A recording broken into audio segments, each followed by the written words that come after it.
बिस्मिल्लाहिर्रहमानिर्रहीम। स्टूडेंट्स, अब हम स्टार्ट कर रहे हैं जी एक्सरसाइज 1.3। आप सबके पास बुक मौजूद है। स्टेटमेंट देखिएगा क्वेश्चन नंबर 1 की। हमें कह रहे हैं कि the sum of three consecutive integers is 42। Find three integers. ये थ्री इंटीजर्स आप लोगों ने फाइंड करने हैं बेटा। तो सबसे पहले जी हमने थ्री इंटीजर्स लेट कर लेने हैं। तो आपने क्या लिखना है सबसे पहले? Let let three integers. ये हमारे पास स्टेटमेंट में है ना। तो हमने लिखा लेट थ्री इंटीजर्स, और वो कौन कौन से हैं बेटा? X, x plus one, x plus two. तो ये थ्री इंटीजर्स हमने लेट कर लिए हैं। इसके बाद वो हमें कह रहा है कि इन तीनों इंटीजर्स का आपने सम लेना है। स्टेटमेंट चेक करें, वो कह रहे हैं कि the sum of three consecutive integers. तो मैंने क्या लिख दिया बेटा? According to given condition.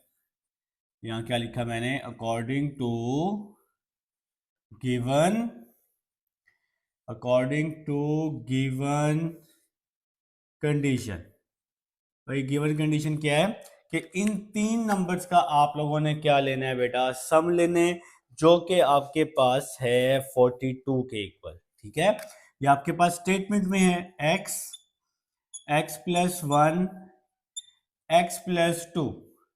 आपने ये तीन नंबर्स, इन तीनों का सम लिया और इन तीनों को आपने 42 के इक्वल कर दिया है। ठीक है, एक्स, एक्स और एक्स, 3x हो जाएगा। 1 प्लस 2 क्या हो जाएगा? 3 हो जाएगा। और यहाँ 42 आ जाएगा आपके पास। 3x प्लस 3 जो है बेटा, इस साइड पर आकर -3 हो जाएगा। x 42 माइनस 3 38 हो जाएगा। 3 यहाँ मल्टीप्लाई हो रहा है, इधर आके 3 क्या हो जाएगा बेटा?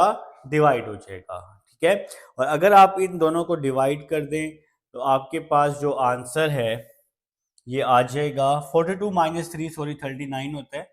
ये आप लोग अपने कैलकुलेटर पे भी कर सकते हैं। ठीक है, तो आप इसको आप डिवाइड कर लेंगे तो आपके पास जो आंसर है ये 13 आ जाएगा। ठीक है, अभी क्वेश्चन की स्टेटमेंट कंप्लीट नहीं हुई। वो हमें कह रहा था कि ये थ्री इंटीजर्स आप लोगों ने क्या करने हैं? फाइंड करने हैं। कौन से थ्री इंटीजर्स? जो हमने लेट किए हैं। सबसे पहले हमने एक्स लेट किया है, सबसे पहले हमने एक्स लेट किया, फिर एक्स प्लस वन, फिर एक्स प्लस टू। ये थ्री इंटीजर्स हमने लेट किए। तो एक्स का आंसर आया है 13। एक्स की जगह मैंने 13 पुट किया, एक्स की जगह 13 पुट किया, एक्स की जगह 13 पुट कर दिया। 13, 13 प्लस वन 14, 13 प्लस टू क्या होता है बेटा? 15 होता है। तो ये हमारा आंसर आ जाएगा जी। अब हमारा क्वेश्चन कंप्लीट हो चुका है। तो ये थ्री इंटीजर्स हमने क्या करने थे? फाइंड करने थे। ठीक है, अब हम लोग जी अपने क्वेश्चन नंबर 2 सेकंड पार्ट की तरफ चलते हैं। सेकंड पार्ट देखेंगे क्या कह रहा है जी। कह रहा है कि the diagram shows right angle triangle A B C. तो मैं इसको रेस कर रहा हूँ जी रिकॉर्डिंग में। अब आपके पास ये मौजूद है, इंशाल्लाह आपको कोई मसला नहीं होगा। ठीक है जी, तो क्वेश्चन नंबर 2 की हेडिंग लगा लें। तो सबसे पहले जी क्वेश्चन नंबर 2 मैंने यहाँ लिख लिया। अब मैंने एक राइट एंगल ट्राइंगल बना लेनी है आप सबके सामने जी। ठीक हो गया बेटा। और ये राइट एंगल ट्राइंगल हमारे पास है ए बी सी, ए बी सी। ठीक है, इसके बाद कह रहे हैं कि the diagram shows right angle triangle in which A C is square root 3 plus square root 5। तो सोल्यूशन में क्या लिख रहा हूं मैं? गिवन स्टेटमेंट को पढ़ते हुए उसने कहा ए सी जो है स्क्वायर रूट 3 स्क्वायर रूट 5 के इक्वल है। ए सी जो है square root 3 plus square root 5 के इक्वल है। ठीक है, the area of triangle, area of triangle A B C, area of triangle A B C. तो area of triangle A B C हमारे पास इक्वल है बेटा 1 प्लस स्क्वायर रूट 15 के। तो ये हमारे पास एरिया ऑफ ट्राइंगल है। आप लोग चाहें तो उसने यूनिट लिखा हुआ है, साथ यूनिट लिख सकते हैं। ठीक है, इसके बाद कह रहे हैं find the length of A B. तो आपने जी ए बी लेंथ फाइंड करनी है। आपने क्या फाइंड करनी है, ए बी लेंथ फाइंड करनी है, जो इस फॉर्म में होनी चाहिए, A square root 3 plus B square root 5। मतलब ए और बी की जगह कोई भी वैल्यू आपके पास आ सकती है बेटा, ठीक है। तो यहां पे हम लोग एक छोटा सा फार्मूला यूज करने वाले हैं, area of triangle, area of triangle ABC का। तो ये फार्मूला हमारे पास किसके इक्वल है, 1/2 मेजर एंगल AC, और साथ में क्या होता है बेटा, मल्टीप्लाई, ये आपने फार्मूला याद करने और लाजमी याद कर लेना। जैसे फार्मूला होता है ना 1/2 लेंथ मल्टीप्लाई बाय विड्थ, तो ये वही फार्मूला हम लोग यहाँ पर यूज करने वाले हैं, ठीक है। तो एरिया ऑफ ट्राइंगल ABC हमारे पास किसके इक्वल है, 1 प्लस स्क्वायर रूट 15 के इज इक्वल टू 1/2 AC हमारे पास इक्वल है square root 3 plus square root 5 के। इसका भी यूनिट चाहें तो लिख लीजिएगा, इसका यूनिट दिया हुआ है सेंटीमीटर, बुक पर दिया हुआ है, तो यहां पर लिखना चाहें तो लिख लीजिएगा, ठीक है। मल्टीप्लाई मेजर एंगल AB आ जाएगा, ठीक है, क्योंकि ये तो हमने फाइंड करना है। तो यहाँ तक जी आप सब लोग अब समझ चुके हैं, कोई मसला जी नहीं है। अगर समझ ना आए तो वीडियो को बैक करके देखेंगे, इंशाल्लाह समझ आ जाएगी। तो 2 आ जाएगा, 1 plus square root 15 is equal to square root 3 plus square root 5 multiply AB आ जाएगा साथ में, ठीक हो गया जनाब। तो अब ये स्टेप कैसे हुआ है, 2 यहाँ डिवाइड था, यहाँ के मल्टीप्लाई, ये वैल्यू वैसी की वैसी आ गई। तो नेक्स्ट 2 1s are 2, 2 को स्क्वायर रूट 15 से किया, 2 स्क्वायर रूट 15 ओवर, ये यहाँ पे मल्टीप्लाई हो रहा है, इसके नीचे आके डिवाइड हो जाएगा, square root 3 plus square root 5, और ये जो AB है ये वैसे का वैसे ही आ जाएगा, क्योंकि हमने इसको फाइंड करना है। अब हमें इसको रेशनलाइज करना पड़ेगा। रेशनलाइज अब आप लोग पहले ही सीख चुके हैं, मैं आपको डिफरेंट एक्सरसाइजेज में सिखा चुका हूँ बेटा। तो यहाँ आ जाएगा square root 3 plus square root 5 multiply square root 3 minus square root 5 square root 3 minus square root 5 is equal to AB, ठीक हो गया। तो यहाँ पे देखें, अगर जहाँ डिवाइड में प्लस है तो माइनस से मल्टीप्लाई और माइनस से क्या करते हैं, डिवाइड करते हैं, ठीक है। तो नेक्स्ट स्टेप की तरफ चलते हैं। 2 को स्क्वायर रूट 3 से मल्टीप्लाई किया, 2 स्क्वायर रूट 3 आ जाएगा। फिर 2 को माइनस स्क्वायर रूट 5 से किया तो 2 माइनस स्क्वायर रूट 5 आ जाएगा। तो 2 को मैंने इन दोनों के साथ मल्टीप्लाई कर दिया है। अब इसकी बारी है, देखें ये जो प्लस का 2 है ये तो वैसे का वैसे ही आ जाएगा। 15 है, ये 15 लिखा हुआ है स्क्वायर रूट के अंदर, यहाँ स्क्वायर रूट के अंदर 3 लिखा हुआ है, 15 मल्टीप्लाई 3 ये बेटा 45 हो जाएगा। आप लोग अपने कैलकुलेटर पे कर सकते हैं, 15 मल्टीप्लाई 3 तो 45।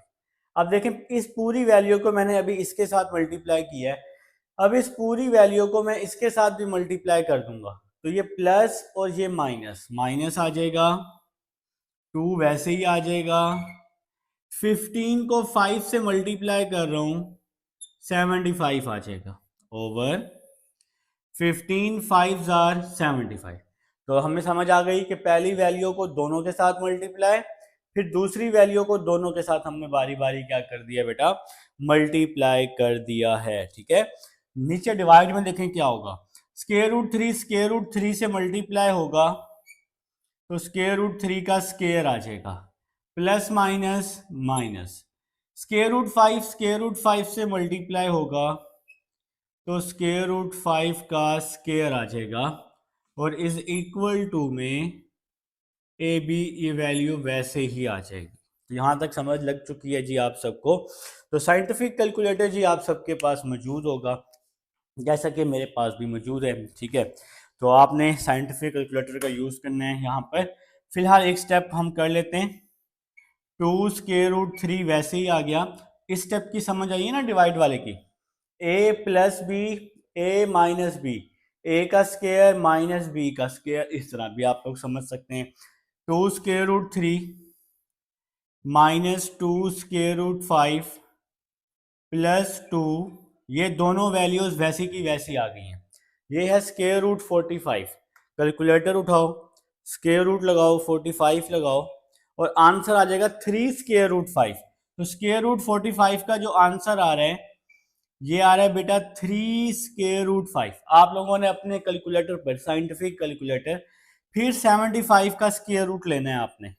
तो ये माइनस का 2 वैसे ही आ जाएगा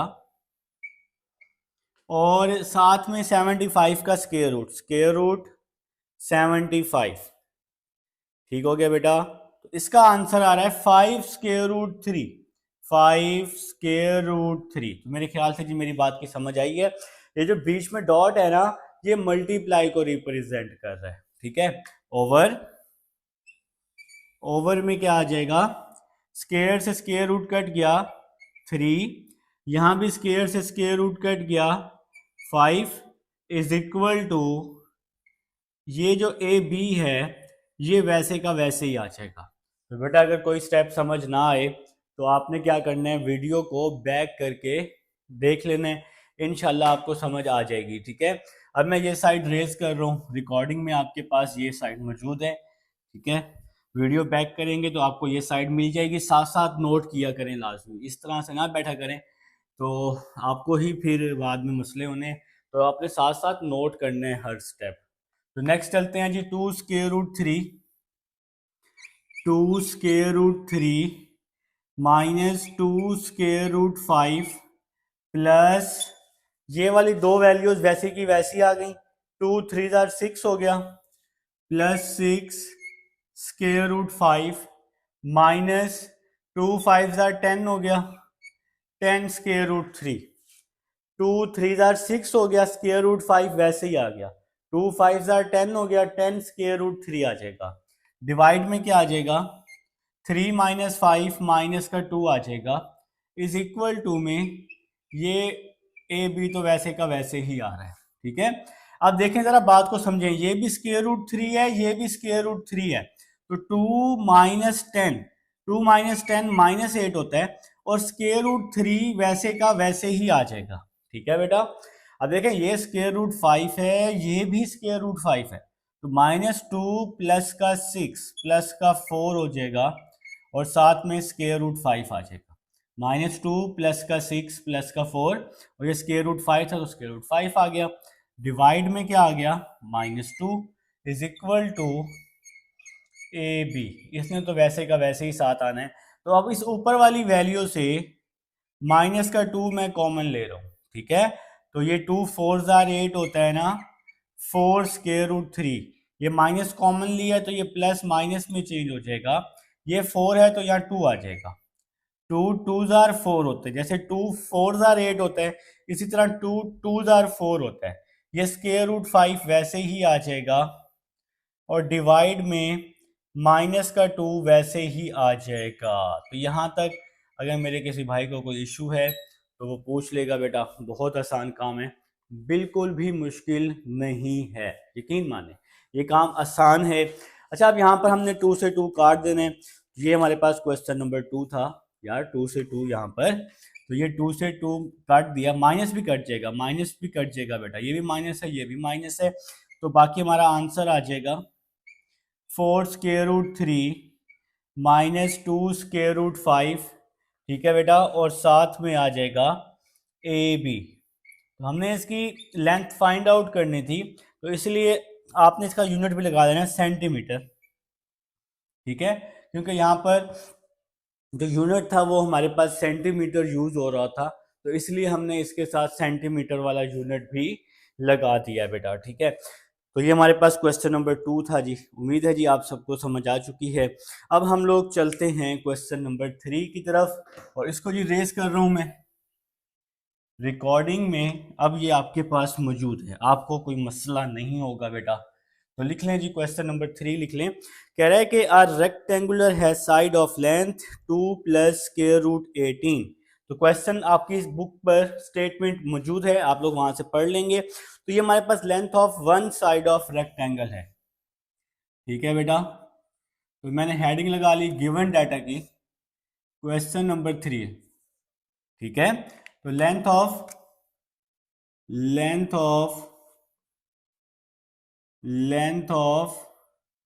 वन साइड ऑफ रेक्टेंगल, तो ये हमारे पास ये वन साइड है रेक्टेंगल की, जिसकी लेंथ हमारे पास मौजूद है, और इसकी दो लेंथ है हमारे पास। तो अदर साइड की भी लेंथ मौजूद है, दोनों साइड्स की लेंथ मौजूद है। अगर आप लोग अपने स्टेटमेंट पढ़ें बेटा, स्टेटमेंट पढ़ें जी, बार बार स्टेटमेंट पढ़ लें, जब मैं बोर्ड रेस कर रहा हूँ तो स्टेटमेंट पढ़ा करें। तो वन साइड है जी 2 plus square root 18, 2 plus square root 18, और यहाँ पे है हमारे पास मीटर। ठीक हो गया जी, तो ये वन साइड हो गई। लेंथ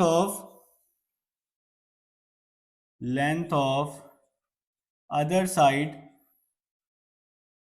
एक दूसरी साइड है जी हमारे पास किसकी, रेक्टेंगल की। रेक्टेंगल की दूसरी साइड भी हमारे पास मौजूद है, जो कि है बेटा 5 माइनस 4 स्क्वायर रूट 2, और बाहर साथ में क्या आ जाएगा, मीटर आ जाएगा। ठीक है जी, तो अब हमें कह रहे हैं कि आपने एरिया ऑफ रेक्टेंगल फाइंड करना है, तो बहुत ही आसान है ये तो एरिया ऑफ रेक्टेंगल के लिए इन दोनों लेंथ्स को आपने आपस में मल्टीप्लाई कर देना है।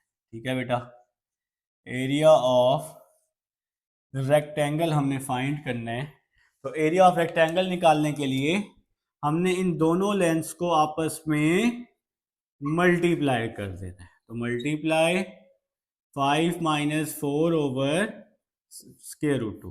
ठीक हो गया जी, अब हम इसको मल्टीप्लाई करते हैं।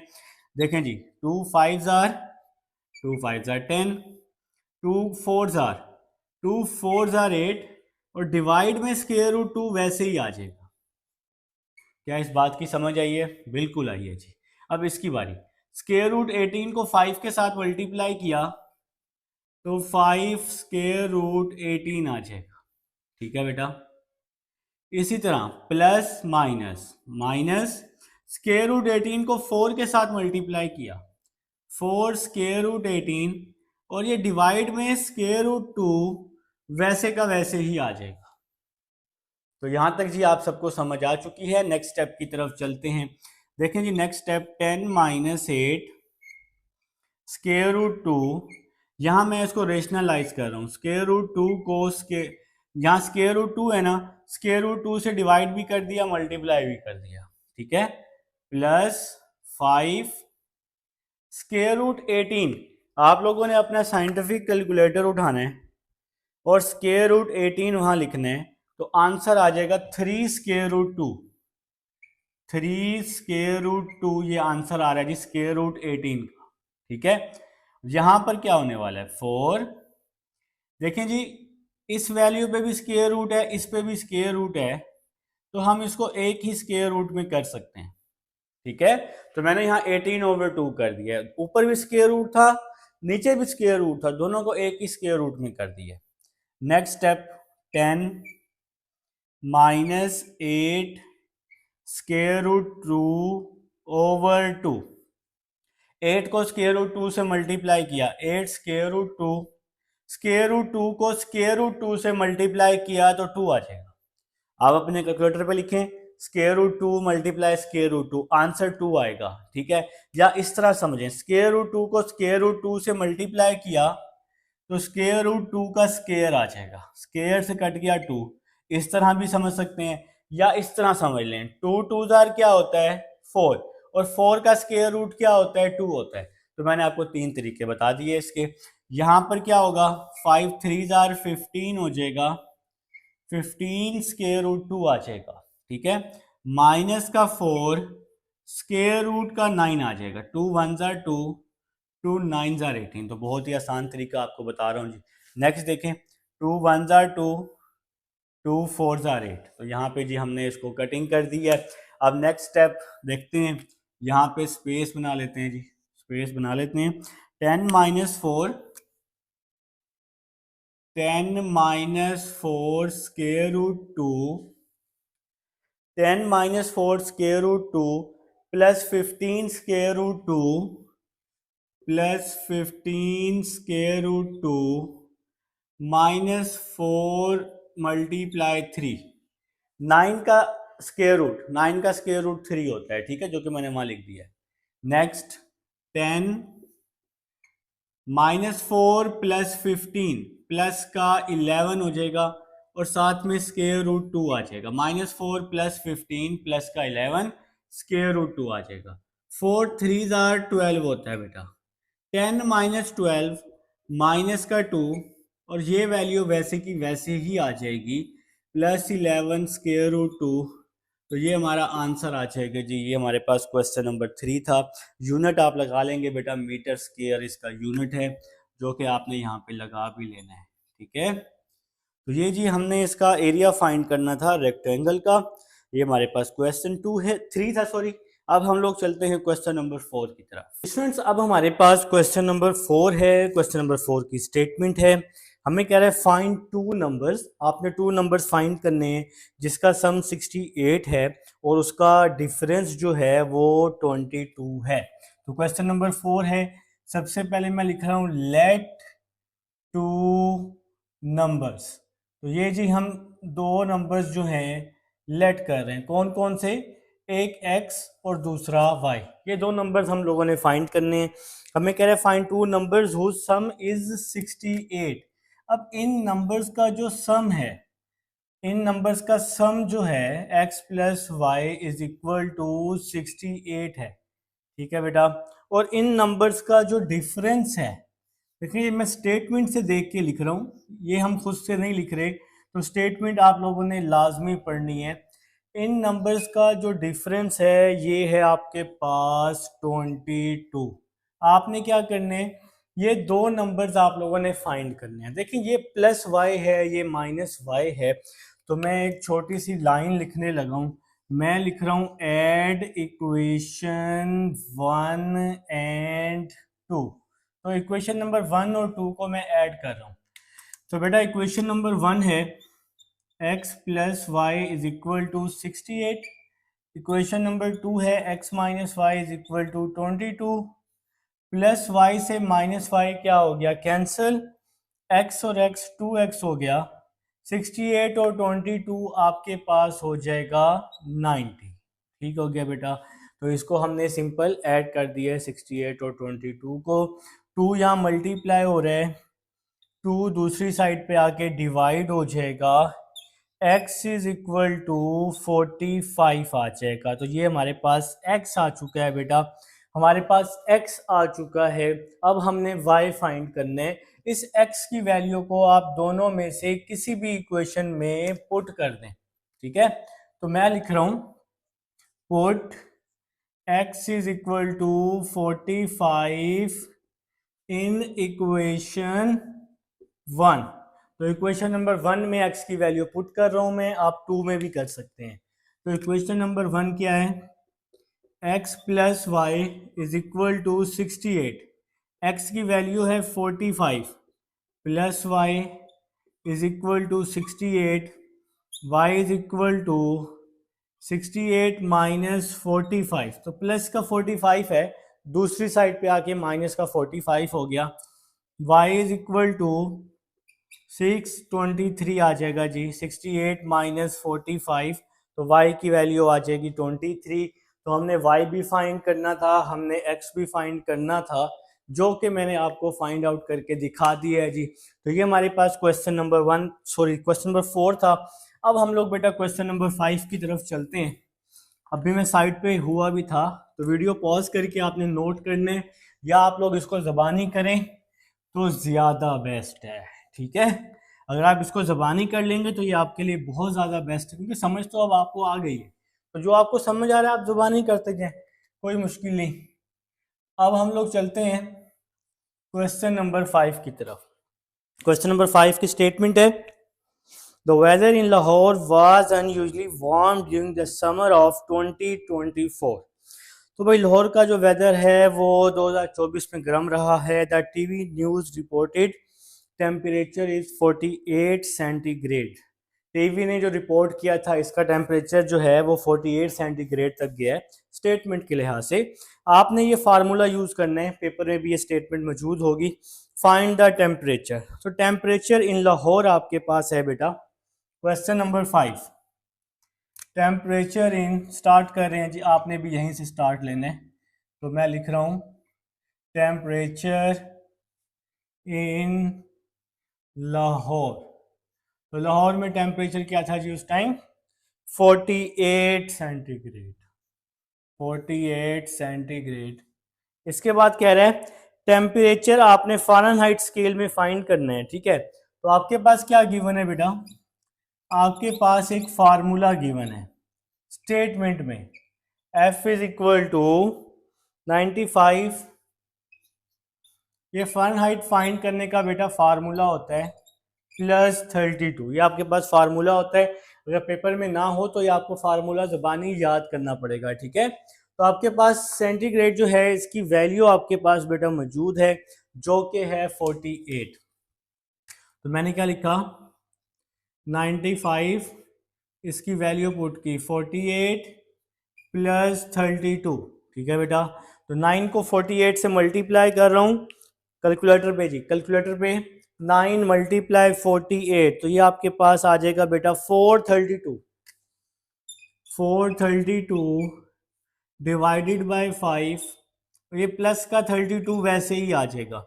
अब आप 432 डिवाइडेड बाय 5 अपने कैलकुलेटर पे करेंगे और इसका आंसर पॉइंट में निकाल लेंगे, 86.4 आ जाएगा बेटा। इसको मैंने डिवाइड किया तो आंसर 86.4 प्लस 32। तो 86.4 प्लस 32 किया तो आंसर मेरे पास आ रहा है 118.4। 118.4 और ये फ़ारेनहाइट में आंसर आ चुका है जी हमारे पास। हमने इसका फ़ारेनहाइट यूनिट साथ में लिख दिया है। ये क्वेश्चन नंबर 5 था। क्वेश्चन नंबर 6 की तरफ चलते हैं। क्वेश्चन नंबर 6 बेटा, आप सब लोग अपनी अपनी बुक से नोट करेंगे, देखेंगे क्या कह रहे हैं कि the sum of the age of father and son is 72 years.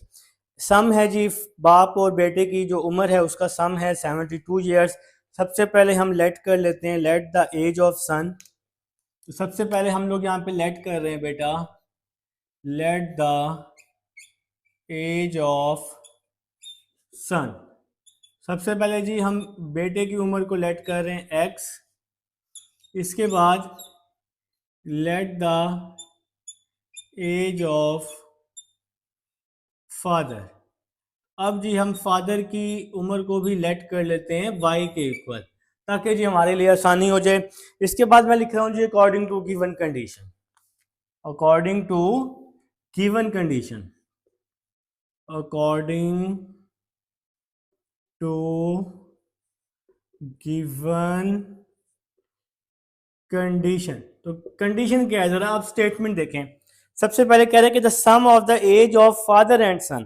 तो फादर और बेटे की जो एज है इसका सम जो है ये इक्वल है 72 के, ठीक है बेटा। तो हम इसको नाम दे देते हैं इक्वेशन नंबर 1 का, ठीक है।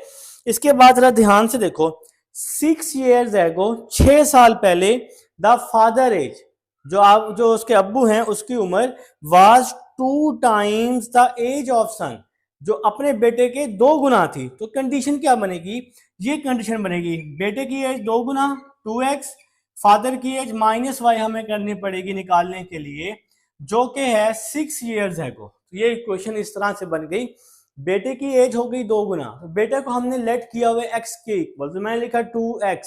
फादर की एज को हमने y से रिप्रेजेंट किया हुआ है, इज इक्वल टू 6। 6 कैसे आया? 6 साल पहले, तो ये इज इक्वल टू 6 बन गई बेटा। तो ये दूसरी इक्वेशन हमने इस तरह से फाइंड आउट कर ली है।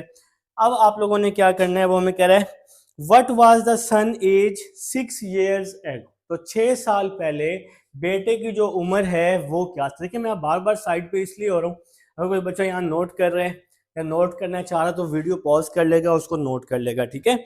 What was son age 6 years एगो। तो 6 साल पहले जी बेटे की उम्र क्या होगी? तो सबसे पहले हमें यहाँ पर वैल्यूज चाहिए x की, क्योंकि बेटे की उम्र निकलेगी तो आगे हम लोग अपनी वैल्यू फाइंड आउट कर पाएंगे। ठीक है, तो x फाइंड करने के लिए हमें क्या करना पड़ेगा, x फाइंड करना है हमने, हम इन दोनों इक्वेशंस को ऐड कर देते हैं।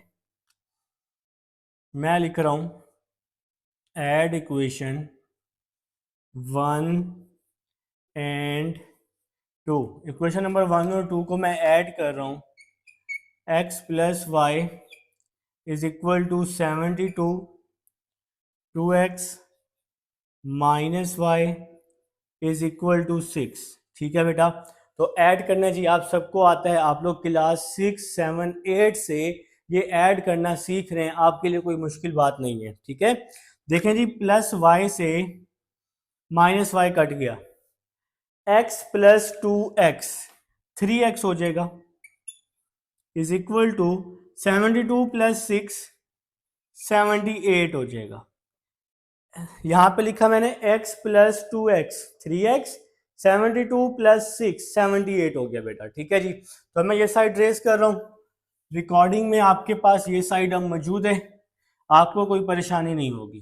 ठीक है बेटा, चलें जी, ये मैंने इसको रेस कर दिया। अब 3 देखें, 3x इज इक्वल टू 78, ये इक्वेशन हमारे पास लास्ट में बनी है। 3x is equal to 78, 3 side पे आके डिवाइड हो जाएगा, आप इसको अपने कैलकुलेटर पे डिवाइड करेंगे तो x का आंसर आ जाएगा 26। 78 डिवाइडेड बाई 3, मतलब जो अब बेटे की एज निकली है वो क्या निकली है, बेटे की एज है 26। ठीक है, तो बेटा आप यहां लिख सकते हैं सो एज ऑफ सन, तो एज ऑफ सन तो निकल आई 26। ठीक है, अब जो स्टेटमेंट थी वो आपने फाइंड करनी है as of sun 6 years ago, तो मैंने क्या लिखा, एज ऑफ सन जो आपने फाइंड करने है as of sun 6 years ago. ठीक हो गया, तो अब आपने क्या करना है, जो एज निकली है उसको आप 6 के साथ माइनस कर दें, 26 माइनस 6 तो आंसर क्या आ जाएगा, 20 आ जाएगा। तो जी 6 साल पहले बच्चे की जो उम्र थी वो 20 ईयर्स थी। तो ये जी हमारे पास क्वेश्चन नंबर 6 था, रिकॉर्डिंग में अब आपके पास मौजूद है। आप लोग, मैं फिर भी साइड पे हो रहा हूँ बार बार ताकि आप लोग तसल्ली से वीडियो पॉज करके नोट कर सकें। अब आप वीडियो पॉज कर सकते हैं बेटा। अब मैं जी क्वेश्चन नंबर 7 की तरफ चलता हूँ, ये अब रिकॉर्डिंग में आपके पास मौजूद है। जो स्टेप समझ ना आए आपने क्या करना है, वीडियो को बैक करना है, इंशाल्लाह समझ आ जाएगी। ठीक है, question number 7, Meera bought a toy for ₹1500। ठीक है, और उसको बेच दिया उसने 1520 रुपए में। मीरा है बेटा, उसने 1500 रुपए में कोई भी खिलौना उसने खरीदा है और उसको 1520 रुपए में बेच दिया।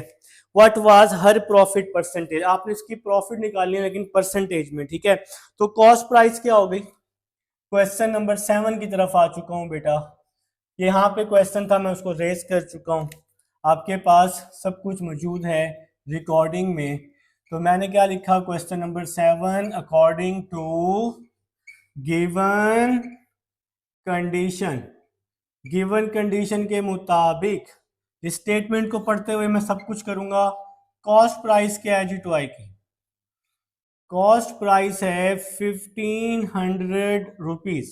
ठीक हो गया जी, इसके बाद सोल्ड प्राइस क्या है जी, तो उसने जो सोल्ड किया, सोल्ड प्राइस 1520 रुपए में जी भाई साहब ने, बहन ने सोल्ड कर दिया। ठीक है, अब अगर आपने इसका प्रॉफिट निकालना है, अगर आपने इसका प्रॉफिट निकालना है तो आप सब लोग इसका प्रॉफिट ज़बानी भी निकाल सकते हैं, इन दोनों को माइनस कर दें तो कुछ बच्चों ने इसका प्रॉफिट ज़बानी भी निकाल दिया होगा। ठीक है, तो 20 रुपए का प्रॉफिट हुआ है जी उसको। अब जो ये 20 रुपए का प्रॉफिट हुआ है, आपने इसको परसेंटेज में निकालना है, तो फिर कैसे निकालेंगे, देखिए प्रॉफिट हुआ है 20 रुपीज का। ठीक है बेटा, परचेज उसने किया था कितने का, 1500 का, प्रॉफिट हुआ 20 रुपीज का, परचेज किया 1500 का और मल्टीप्लाई बाय 100। जब भी आपने प्रॉफिट निकालना हो परसेंटेज में तो आपने क्या करना है, प्रॉफिट ओवर जो आपके पास एक्चुअल प्राइस होगी, जिस चीज में, जिस पर आपने खरीदा होगा, और मल्टीप्लाई 100 कर देंगे। ठीक है बेटा, तो यहाँ पर आप लिख भी सकते हैं प्रॉफिट पर रेंटल या प्रॉफिट इन परसेंटेज। ठीक है बेटा, ठीक है, जो आप प्रॉफिट इन परसेंटेज लिख सकते हैं या प्रॉफिट इन पेरेंटल भी लिख सकते हैं। अभी थोड़ा सा यहाँ पे काम बाकी रह गया। अब देखें जी, ये इससे कट किया, ठीक है। नेक्स्ट क्या होगा, 20 डिवाइडेड बाई 15। आप सब लोग अपने अपने कैलकुलेटर पे कर लें तो आंसर आ जाएगा 1.33%। आंसर आएगा 1.33, 20 डिवाइडेड बाई 15 और उसके साथ आपने परसेंटेज का निशान लगा देना है, साइन लगा देना है। ये हमारे पास क्वेश्चन नंबर 7 है जी। अल्लाह के हुक्म से क्वेश्चन नंबर 7 भी हो गया है। अब हम क्वेश्चन नंबर 8 की तरफ चलते हैं। आप सब लोग इसको नोट करेंगे लाजमी, अपने नोट्स बनाएंगे साथ साथ बेटा, ठीक है, अपने नोट्स बनाएंगे और इंशाल्लाह आपसे होगा बेटा, मुझे उम्मीद है। आप लोग काफ़ी चीज़ें क्लास 7 8 में करके आए होते हैं, ये परसेंटेज वाले क्वेश्चन, ये मल्टीप्लाई डिवीजन, तो थोड़ी सी आपको अब एक्स्ट्रा मेहनत करनी पड़ेगी क्योंकि यहाँ से आपके नंबर काउंट होते हैं बेटा, मेरिट अब आपका यहाँ से बनेगा मैट्रिक से। क्वेश्चन नंबर 8 है जी, the annual income of Tayyab is ₹9,60,000। तो बेटा एनुअल इनकम है हमारे पास। क्वेश्चन नंबर 8 जी, यहाँ पे हेडिंग लगा लेते हैं, तैयब की एनुअल इनकम है, तो मैं यहाँ लिख रहा हूँ एनुअल इनकम। तो तैयब की जी एनुअल इनकम है हमारे पास 9,60,000 रुपए। ये जी बुक की स्टेटमेंट है, मैं वहीं से पढ़ पढ़ के कर रहा हूँ। while the exempted amount is ₹1,30,000। तो exempted amount है जी हमारे पास, exempted amount है EX। आपने स्पेलिंग भाई बुक की स्टेटमेंट से देख लेने, अगर आपकी बुक में अगर पेपर में आ जाए तो ठीक है बेटा। तो exempted amount है हमारे पास, अमाउंट भी लिखेंगे तो ज़्यादा बेस्ट हो जाएगा। ये हमारे पास 1,30,000 रुपए, ठीक है जी। तो बुक की स्टेटमेंट से सारा काम हम बुक की स्टेटमेंट से कर रहे हैं। इसके बाद हमें क्या कह रहे हैं, how much tax would have to pay. तो भाई साहब कितना टैक्स पे करेंगे, किस रेट पे, 0.75% पे, ठीक है। तो सबसे पहले हमें रिमेनिंग टैक्स अमाउंट निकालनी है। देखिए ये तो होगी ना 9,60,000 रुपए और ये आपके पास एग्जेम्प्टेड अमाउंट हो गई। अब आपने क्या करना है, जिस अमाउंट पे टैक्स निकालना है आपको वो अमाउंट निकालनी है, ठीक है। सबसे पहले तो मैं क्या लिख रहा हूँ, remaining taxable amount, remaining taxable amount. तो आप लोग क्या करेंगे, इन दोनों को माइनस कर देंगे जिसपे आपने टैक्सेबल अमाउंट निकालनी है। 9,60,000 माइनस 1,30,000। तो आप लोगों ने अपने अपने कैलकुलेटर पे इसको माइनस कर देना है, तो आपके पास अमाउंट आ जाएगी, मैंने यहाँ पे माइनस किया हुआ है, 8,30,000 रुपए आपके पास बेटा ये अमाउंट आ जाएगी, ठीक है। अब आपने इस पे टैक्स निकालना है, तो उसने कहा है कि इसका जो रेट है वो 0.75% है। तो आपने स्टेटमेंट लिखनी, rate of income tax. Statement क्या लिखेंगे, rate of income tax, rate of income tax जो कि है 0.75%। तो फिर 0.75, ठीक है जी, मल्टीप्लाई बाय एक्चुअल अमाउंट जिस पे आपने टैक्स निकालना है 8,30,000 रुपए, ठीक हो गया जनाब। तो ये जी परसेंटेज है आपके पास 0.75 परसेंटेज। तो परसेंटेज आपको पता है कि जब भी हमने ख़त्म करनी हो तो हम उसको डिवाइडेड बाय 100 करते हैं। तो 0.75 परसेंटेज का मतलब होता है डिवाइडेड बाय 100, ठीक है। अगर आपने परसेंटेज ख़त्म करनी है तो 8,30,000। अब बेटा आपने एक छोटा सा काम करना है, अपना कैलकुलेटर उठाना है, उस पर लिखना है 0.75 डिवाइडेड बाय 100, ठीक है बेटा। आंसर आ रहा है मेरे पास 7.5 10 रेज़ टू पावर -3 और आपने अपने कैलकुलेटर पे लिखना है मल्टीप्लाई 8,30,000, ठीक हो गया। तो बेटा आपके पास जो आंसर आ रहा है वो आ रहा है जी 6,225 रुपए का जो आपके पास अमाउंट ऑफ टैक्स है तैयब भाई साहब ने पे करने हैं 6,225 रुपये उसने पे करने हैं जी टैक्स के। तो ये जी हमारा क्वेश्चन नंबर 8 है। अगर आपने कोई भी टैक्स की अमाउंट निकालनी हो तो आप लोग आसानी से इसी तरह से निकाल सकते हैं। तो ये क्वेश्चन था जी आपके पास क्वेश्चन नंबर 8 रिकॉर्डिंग में मौजूद है। क्वेश्चन नंबर 9 की तरफ चलते हैं। इसको मैं रेज कर रहा हूँ जी, हो गया रेज भाई, कहीं जाना नहीं, रेज कर दिया, डन कर दिया इसको। क्वेश्चन नंबर 9, 8 को रिमूव किया, 8 की जगह लिखा 9।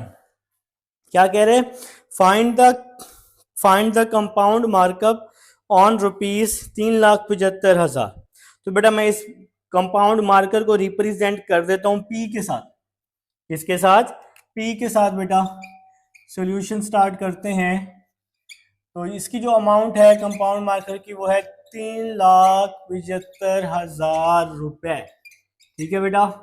इसके बाद कह रहा है for 1 year at the rate of 14% compound annually. तो आपने फाइंड करना है कंपाउंड मार्कर जो कि ₹3,75,000 के हिसाब से है एक साल का, और उसका जो रेट है वो 14% है बेटा साल का। तो आपके पास जो टाइम है वो है 1 ईयर का।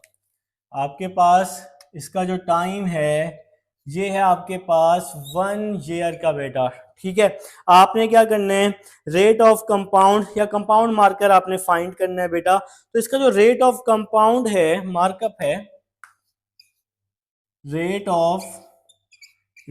ऑफ कंपाउंड मार्कअप, इसका जो रेट है मार्कअप रेट है जी हमारे पास इसका 14%। ठीक हो गया जी। स्टेटमेंट, तो कंपाउंड मार्कअप इसका एक फार्मूला होता है, छोटा सा फार्मूला जो कि आप लोग याद कर लेंगे। कंपाउंड मार्कअप, तो इसका एक छोटू सा फार्मूला है बेटा। इसका फार्मूला मेरे पास बुक पर है, आपकी बुक पर भी मौजूद है। P 1 + R⁻T - P। तो बेटा ये हमारे पास एक फार्मूला है जो कि आप लोगों ने याद कर लेना है। ठीक है। तो सबसे पहले P हमने सपोज किया हुआ था अमाउंट को 375,000। 1 + R, R जो है ये हमारे पास इस अमाउंट को रिप्रेजेंट कर रहा है, जो हमारे पास का रेट है। R का मतलब है रेट 14%। T का मतलब है टाइम, टाइम था 1 ईयर का, और अमाउंट है जी P 375,000। तो यहां तक जी अब आप सबको समझ आ गई। अब हमने इसको सॉल्व करना है, जाहिर बात है। तो 375,000 1 + परसेंटेज खत्म की, डिवाइड में 100 लिख दिया, 375,000। ठीक है जी। तो नेक्स्ट चलते हैं। 375,000 ब्रैकेट में मैं लिख रहा हूं इसको कैलकुलेटर पे 1 + 14/100। तो इसका आंसर मैंने पॉइंट में लिख देना है 1.14। 1.14 ये मैंने काम कैलकुलेटर पे सॉल्व कर लिया है। आप लोग भी इसी तरह से कर सकते हैं। इस पूरी वैल्यू को लिखें साइंटिफिक कैलकुलेटर पे तो ये आंसर आ जाएगा। अब इसको मल्टीप्लाई कर रहा हूँ 375,000 से, मल्टीप्लाई 375,000, तो इसका जो आंसर आ रहा है मल्टीप्लाई करके 4275,000 माइनस 375,000। अब हम इन दोनों को जी माइनस कर देते हैं, माइनस 375,000। तो बेटा आपके पास जो आंसर आ गया है 52,500 रुपीज़। तो ये जी हमारा क्वेश्चन नंबर 9 था। उम्मीद है आप सबको समझ आ गई है। चैप्टर हमारा कंप्लीट हो चुका है। एक्सरसाइज 1.1, 1.2, 1.3 एक एक पार्ट अब हम कर चुके हैं। मिलते हैं नेक्स्ट एक्सरसाइज में, मतलब नेक्स्ट रिव्यू एक्सरसाइज अब हम नेक्स्ट वीडियो में स्टार्ट करेंगे। तब तक के लिए अल्लाह हाफिज़।